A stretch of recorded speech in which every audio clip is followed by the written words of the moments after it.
Melalui sebuah obrolan yang terekam, Ashanti mengungkapkan bahwa Anang memiliki sisi yang berbeda saat di luar dan di dalam rumah.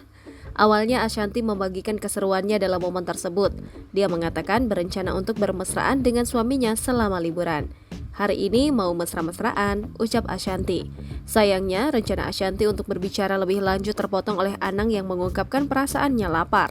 Hal ini membuat Ashanti kesal karena merasa dipotong begitu saja dan menganggap Anang tidak ingin publik mengetahui apa yang akan diungkapkannya. Capek udah males gak usah ngevlog aku, keluh Ashanti. Merasa kesempatan sudah ada, Ashanti pun membongkar sisi pribadi Anang Hermansyah yang hanya terlihat saat berada di rumah.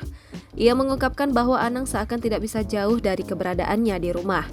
Mas Anang itu di rumah yang gak bisa hidup tanpa aku, akuinya.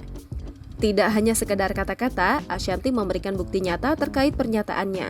Dia mengungkapkan bahwa Anang tidak bisa makan jika Ashanti tidak berada di dekatnya. Makan gak bisa kalau gak ada aku, ungkapnya. Di sisi lain, Melanie Ricardo mengingatkan akan ucapan Anang Hermansyah sebelumnya yang mengatakan bahwa dia tidak ingin melihat Ashanti menggunakan daster saat pulang.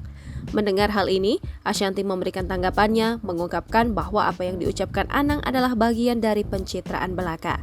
Itu mah pencitraan dia doang, gue tiap hari pakai daster, ujar Ashanti seperti yang dikutip pada Minggu 13 Agustus 2023. Ashanti juga menyindir dengan mengatakan bahwa penampilannya dengan daster tetap bisa menggoda suaminya. Dia mengakui bahwa sekalipun hanya mengenakan daster, penampilannya tetap disukai oleh Anang.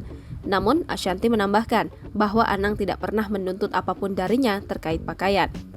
Walau begitu, Ashanti mengakui bahwa Anang kadang-kadang protes terkait penggunaan daster tersebut. Jangan lupa subscribe, share, komen, dan like ya!